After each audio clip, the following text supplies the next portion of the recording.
มิลันตีสุภิกรมิลันตีอาร์ตีไปได้ออกไปแล้วนะครับผลคนนี้ครับ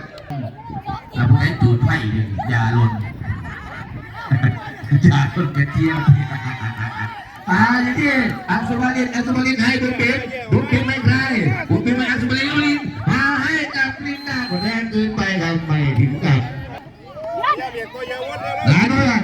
โดนที่พาพรทำบอลออกแหมวันนี้นะที่พาพรเมื่อวานนี้ไม่ได้มานะครับวันนี้มาในทางปากแดงไม่ถึงอีกครับเป็นแต้มนะลุงนี้บอลหลุดพ้นข่าวได้ครับเป็นแต้ม2-0ตามหาได้นาโดนขึ้นนำแล้วนะครับเป็นไงเอาแล้วผมดูกันตีไข่แตกหรือเปล่า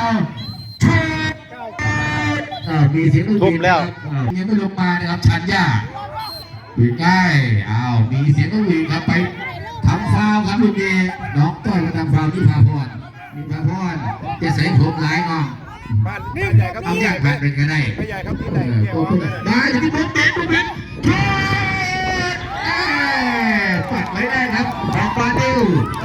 มาเป็นไงเปิดบอลมาวิธีนี้พาพร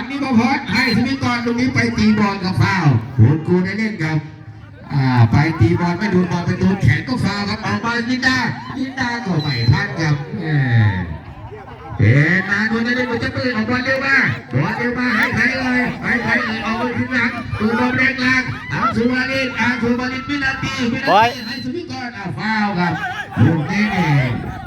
ไปตีบอลไปแย่งบอลจะไปโดนบอลไปโดนแขนฟาวเอาแล้วลงดูจะปาบอลเลยมาให้ลูกเทปัดไปลูกนี้โดนเตะดีไม่กล้าให้อยู่นะครับโชว์ไปต่อครับดูเด็กเป็นไงดูเด็กโอ้ลูกนี้ดีบอลยังไม่ออกจากมือครับเป็นไงดูเคยเล่นดูบอลเลยเร็วมาแล้วคู่ขี้แล้วสูสีเป็นไงอยากอยู่ที่ท็อปเปอร์เปิดบอลมาหาวันหัวสองก็มาแล้วดีแล้วหัวโกเอาแล้วขึ้นบอลได้เลยครับตายอยู่ที่งานด้วยมีเสียงลูกหวีดกันดูดีการโดนเล่นจับปืนออกบอลเร็วหรือเปล่าจับปืนจะออกบอลเร็วเพื่อนไม่ขยับไม่รู้เป็นไหนพาให้ลูกที่ว่าจุดเดินมาได้ไงต่อยที่เลย